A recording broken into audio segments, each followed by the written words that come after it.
Welcome to Brain Health Matters, a series of courses, programs, and shows just like this, all designed to help you become healthier so your brain can become happier and stronger.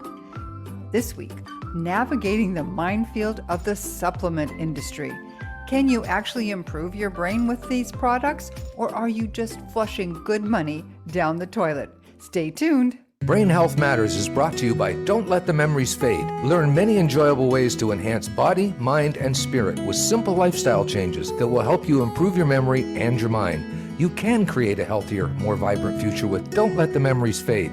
Available in ebook and paperback on Amazon everywhere. Hello, everybody, and welcome to Brain Health Matters. I'm your host, Kate Kunkel, and I'm doing something a little bit different this week. I'm here by myself because I have been watching this amazing docu-series called Supplements Revealed. And there is so much amazing information in there. It's like 9 hours, no, probably more like 11 hours of information that they have put together. And it's a lot of information, but I felt that it was worth my time. And I'm so glad I did listen to the whole thing so that I could share some of the highlights with you. The reason is because it's so difficult in this day and age with so much information and so many products in the world to choose the things that can actually help you and not be wasting your money, because we don't need to throw our money away, right? If we're determined to look after our brains, we want to have the best products available and not just be taking things willy-nilly. So I hope you enjoy this. I'm just going to go over, it might seem like a lot of information. You might feel like I'm just shooting stuff at you, but listen to it a few times, take notes, because there are things here that I know will help you in your better health program and boosting your brain. So I want to start with where we are in the world in terms of nutrients, because supplements are just a part of what we need to become healthier. In a perfect world, a balanced diet would provide all the vitamins, minerals, and other nutrients your body and your brain need. After all, our forefathers certainly didn't have racks of vitamins in the health food store to choose from, right?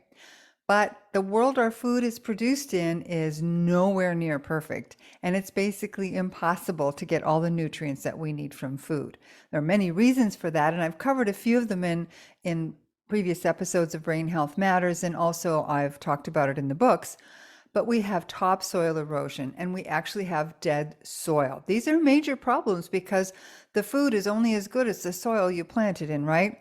So intensive farming practices, indiscriminate use of herbicides and pesticides, and monoculture have destroyed so much soil that many people are actually saying that there could be only 50 years of viable farming around the world. This overuse of herbicides and pesticides also means that the fruits and vegetables and beans and wheat and corn are actually contaminated with these products, making the food not only less nutritious, but also in some cases dangerous. Think of glyphosate. Those chemicals, plus the hormones and pharmaceuticals that are in the water that's used to irrigate these plants, mean that what food does grow there can actually have components in it that are dangerous to your health and, of course, your brain. That's exacerbated when the produce is coming a long distance, right? So it gets picked in a field before it's ripe, and then it gets shipped for days, maybe weeks. And by the time it gets to you, it's virtually devoid of nutrients because firstly, it didn't get a chance to develop them on the tree or on the plant. And then what is there is destroyed in processing. So cold refrigeration, transport, light, all of that can affect the nutrients that are left in the fruits, vegetables, and other products. Also, when we are drinking water, mostly it's contaminated with fluoride, chlorine, and other things like that. Also, filtration systems can remove what good minerals there are. So our water is also a problem, not like it used to be where you could, not in my lifetime probably, but in times past, you could go to a stream and actually drink from it and get nutrients from it. If you do also eat the standard American diet, which is filled with processed and refined foods, you can be pretty well certain you won't be getting the vitamins and minerals that you need. We just don't get it. We don't get the fiber, basically none of the good stuff that we need for a healthy gut and a healthy brain. That means a lot of people depend on supplements to fill in the gaps, and that's okay. But remember, the word supplement means just that. It means you're supplementing the nutrients you're getting in your food. But you can't supplement yourself to better health. You have to start with your diet. All that said, a whole foods diet filled with as many organic plant foods as you can eat is the place to start. But even if we're doing all the right things, most of us are still deficient in one or more, usually several nutrients. And that's especially concerning when it comes to our brain health because while our brains are only about 2% of our body weight or about 3 pounds, they consume up to 20% of our body's energy, about 20% of our calories each day. And our brains also need about 20% of the blood pumped by the heart. It's our master controller. It's really hungry. It's an energy thief, and it must be fed well. If it isn't, then we can suffer all kinds of neurodegenerative diseases, including Alzheimer's, even Parkinson's. But that's not the only sign that our brains and bodies aren't getting the right nutrition. If we're unable to learn and process information or to remember things, we have brain fog or trouble with making decisions, if we're depressed or anxious, all of those things can be signs that our brains are starved for the right nutrition. We can alleviate these issues with the right kind, quantity, and quality of supplements. The problem, of course, is navigating the choices. You go into a health food store and there are racks and racks of vitamins and minerals. And yes, the folks there can help you to a degree, but there's still so much to consider. And trying to stay on top of the latest research is really difficult. So, and that's the other thing. While we have access to all this research online, there are research portals and summits and shows like this one, we can also have so much information we don't know where to start. So let's sift through some of the biggest issues so that you don't waste your money and your time taking things that might not actually help you. In this next little while, I'll be mentioning the names of doctors and researchers that were on the summit, and I'll put their names in the show notes so that if there's something that's particularly interesting to you, you can go look them up and see if you can get more information from them or look at their websites to see if there's a product that might be of interest to you. So, and also there's way too much to cover in just this half hour that I have with you. So I'm going to be writing a couple of blogs over the next couple of weeks. So please come to the website. KateKunkle.com is where my blog rests, and you can follow up there. There will also be links in the show notes for some of the blogs I've already written on this topic so that you can use those if that will help you. So in my coaching practice and in my books and courses, I always recommend that people start this whole journey into the supplement world by evaluating their toxic load. Because if your body's filled with toxins, it doesn't matter much what we do. It's not going to help because those good things, those nutrients, are going to get lost in the quagmire that many of us are operating in. There was a fascinating guest on the summit. His name was Dr. Edward F. Group III. And actually, he shocked me a bit when he said that every day, each of us is consuming about 500,000 molecules of chemicals. Now, that sounds like an incredible amount, but if you remember that one packet of artificial sweetener has 50,000 molecules of aspartame or sucralose, it's not too hard to imagine. But Dr. Group and his associates have looked at 150 of the top toxins in the world today and found that every one of them was linked to multiple diseases, including Alzheimer's and cancer. And that was just looking at them individually, at the toxins individually. We don't even really know what happens when they're combined. So if you have mercury amalgam fillings, you're living in a house with mold, and you're eating food with glyphosate, think about the possibilities there. So when we're exposed to these molecules of many different toxins, it's really no wonder the rates of autoimmune disease and cancer and neurodegenerative disease are going through the roof. Now, every one of the presenters in the summit agreed that you must address the root cause of your symptoms before doing anything else, including working on the gut microbiome. So it's good to work with a qualified coach, an integrative physician, or perhaps even your own family doctor to figure out what's the best place to start. And that is usually by testing.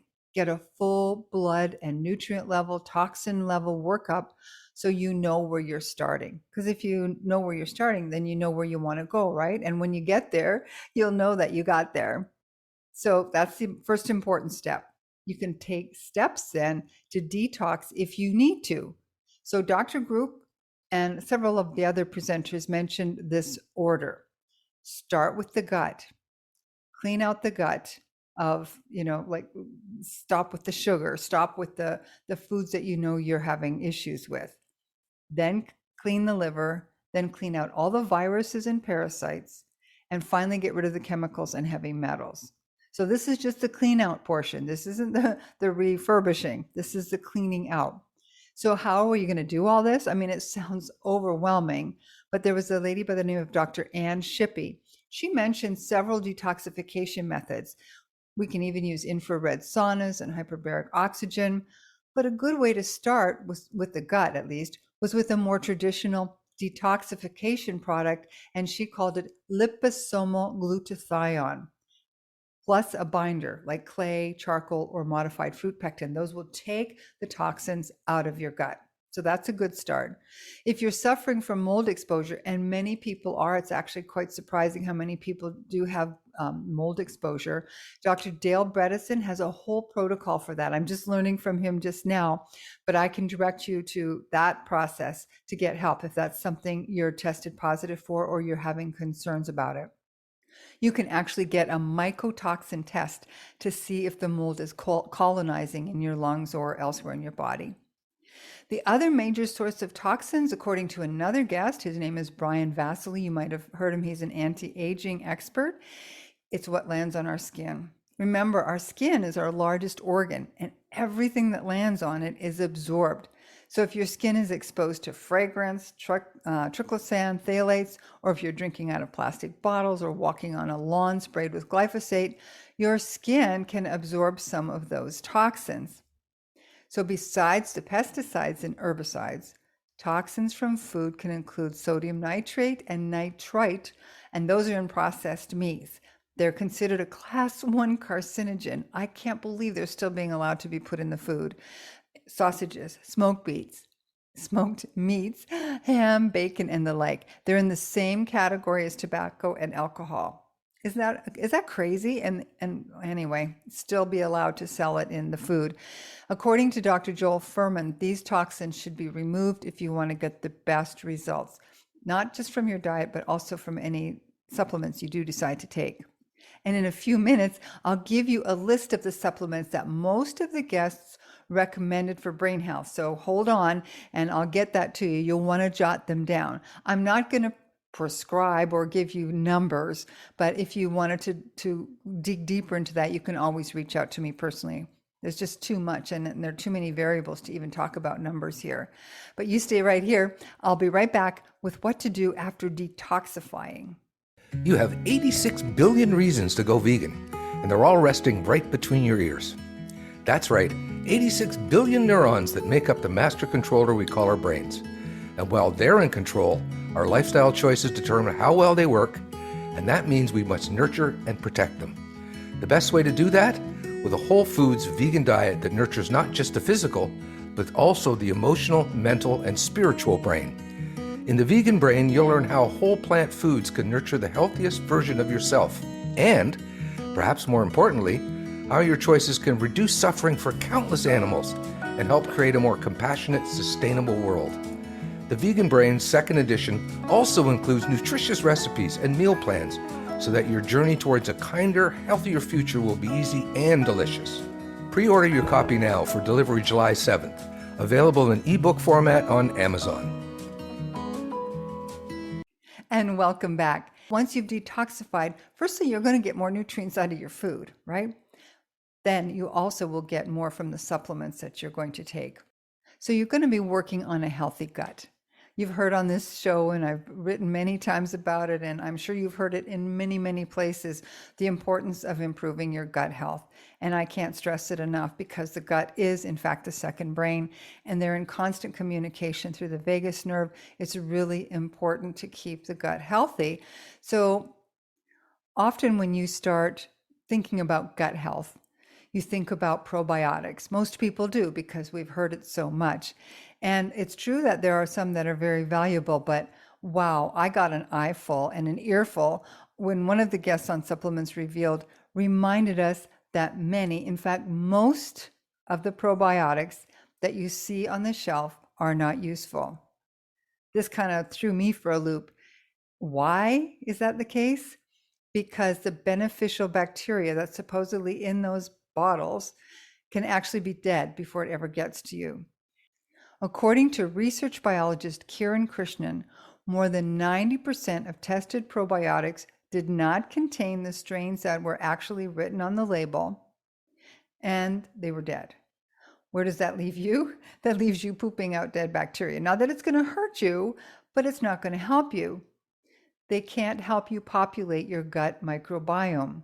And that's really worrisome for people who've got leaky gut or they've been taking antibiotics and they're trying to repopulate their gut. So this is a serious issue. Now, there are some that are good, and I would do serious research with the companies to make sure you're getting something that's live and that it is actually what's on the label. But you have to do the research, right? You have to do that. And by the way, we used to think that the ones that were in the refrigerator were the best, but he made a really good point. If they are so delicate, they have to be in a refrigerator. What's going to happen when they go through our gastrointestinal process? That's really harsh and it's very acidic and it's 98 degrees. So there's no way those bacteria could make it all the way into our gut. So that's something, just don't even bother with the ones that are in the fridge. Plus, another guest, Greg Horn, warned that if the packaging is not right, so even if they're good probiotics and they're still alive, if the package isn't right, you can have die-off from oxygen and moisture that gets into a bottle. So it's better to have capsules in a blister pack. If you do find some that you feel comfortable with, but even that's no guarantee, right? That they'll be alive and survive the harsh environment of the gastrointestinal process. Krishnan pointed out the best place to get probiotics, and I agree 100%, is from the environment. Get out into nature, dig in the garden. Our ancestors got their microbiome. It was so much more diverse than what we have.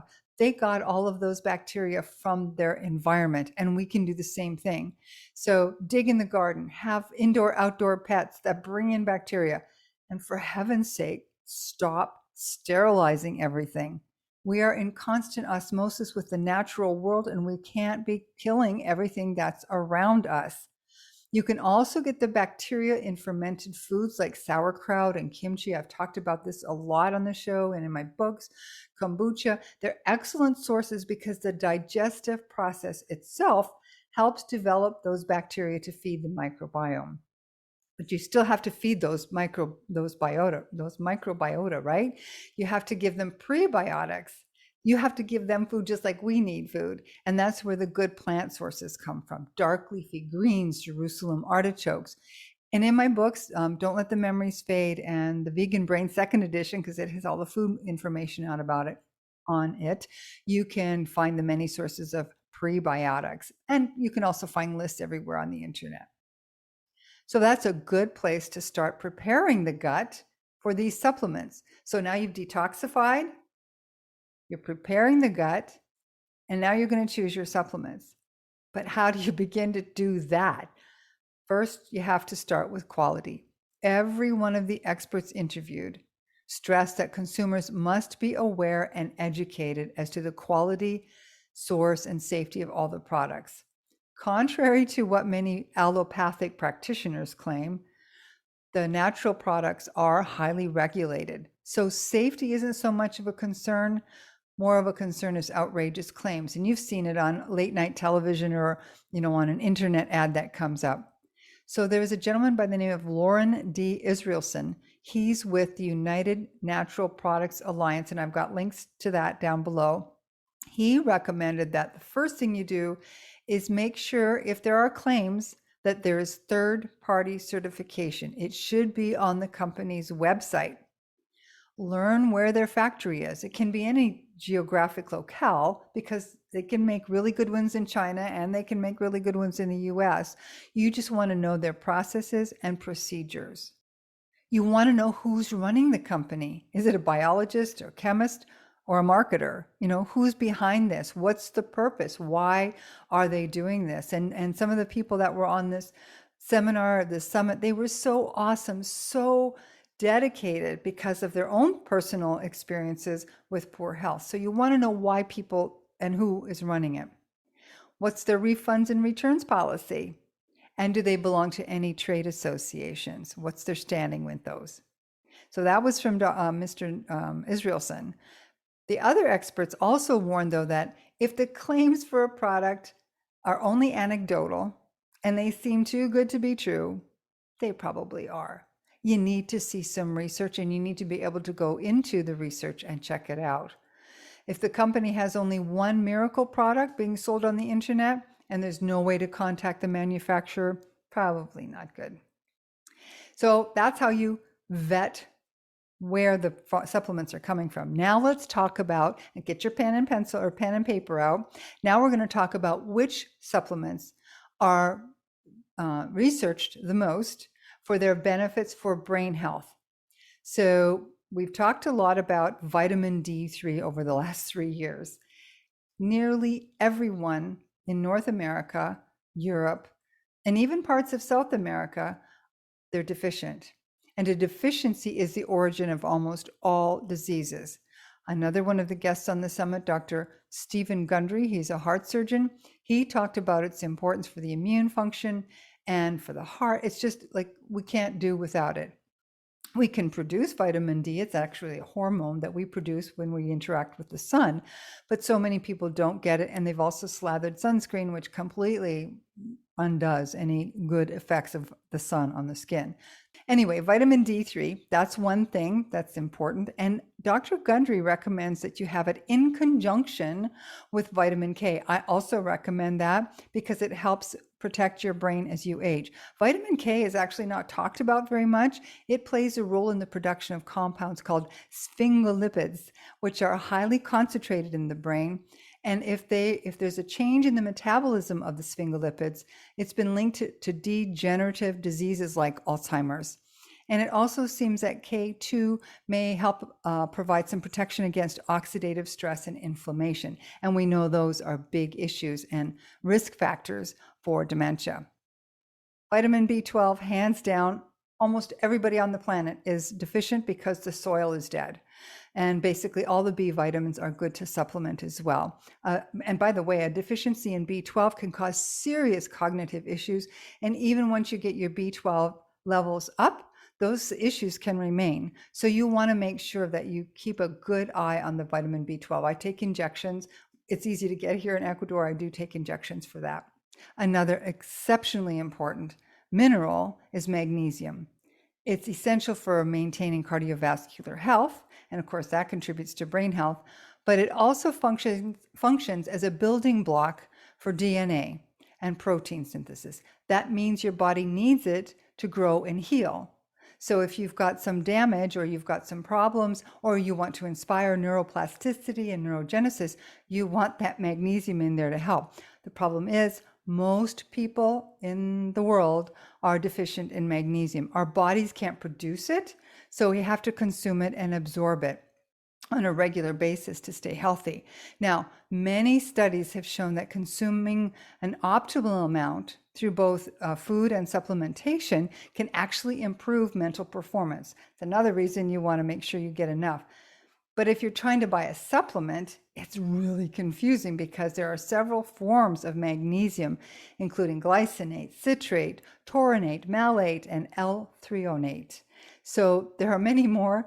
And I've actually put a link to an article in the show notes to help. But for brain health purposes, for cognitive function and help with anxiety, magnesium L-threonate is the most bioavailable because it can pass through the blood-brain barrier. So that's one that you might want to consider when you're shopping, but it's really good to have all of them, right? Nothing works on its own. Everything works in synthesis. The same with the magnesium, and now I'm going to talk about taurine. Many people haven't even heard of this. It's an amino acid, and it plays an essential role in protecting our cells from damage. It can also act as a neurotransmitter, and it plays a role in brain development in the womb. When taurine levels drop, it can have a seriously negative effect on mitochondria, which are the powerhouses of the cell. That's where the energy comes from, right? So since our brains need so much energy, this is often overlooked, but it is a very important nutrient for brain health. Zinc, we've heard a lot about it over the last 3 years as well because it helps with the immune function, but it also plays an important role in the axons and the synaptic transmission in brain cells. So how the messages get from one cell to another. And most people are also deficient in zinc, and it's really easy and very inexpensive to supplement. Polyphenols, which are plant compounds, they increase the flexibility of blood vessels. And we know from SPECT scans that when blood is not circulating properly in the brain, we get pockets of starved brain cells is basically what it is. There's not enough oxygen, there's not enough blood flow. So we want the blood vessels to be flexible, and polyphenols help make that happen. The other one that we've heard a lot about over the last 3 years is omega-3, specifically DHA. You can get algae-based, which is wonderful because you don't want to have too much fish oil because, fish is full of toxins like mercury and microplastics. If you're deriving the oil from it, those microplastics and the toxins from the mercury and everything else that's in the ocean. I live by the ocean. I know what goes in the fish. I won't have anything to do with fish oils. So you want to get your DHA from plant sources, algae. And there is a company, I will put a link below, that has a plant sourced from algae omega-3 supplement, and I highly recommend it. So those, my friends, are the basic nutrients for brain health. I know it seems like a lot of information, and I probably talked really fast, but you can replay as much as you want. But remember, nothing works in isolation, right? We're holistic beings. Everything works together. So our food, the supplements, and not just one supplement. You need all of the nutrients. So even though you may only need to supplement some, you still need to get the other nutrients from your food. So all of them work together. They work best when we feed our bodies a whole foods, plant-based diet with plenty of fiber and nutrients. Dead foods are not nutritious foods. And remember, our food, the supplements, the nutrients, they don't work in isolation with the other part of our beings, right? We're, as Dr. Amen, I love how he puts this, we have 4 pillars of brain health.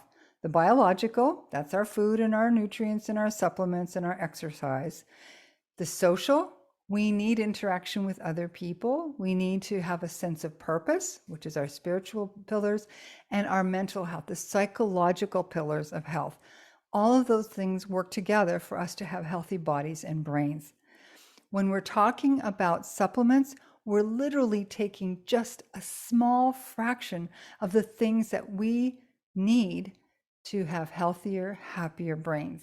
If you'd like to dive deeper into this, contact me here at brainhealthmatters.today. The website link is below. You can contact me through the website.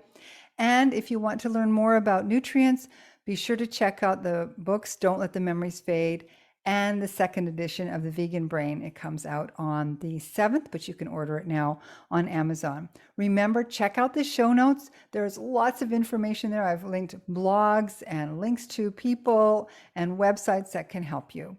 Thanks so much for joining me for this little bit unusual version of Brain Health Matters. I'll see you next week. Thank you so much for joining us for this episode of Brain Health Matters. Be sure to subscribe with your favorite podcast service so that you can get all the latest episodes when they're released.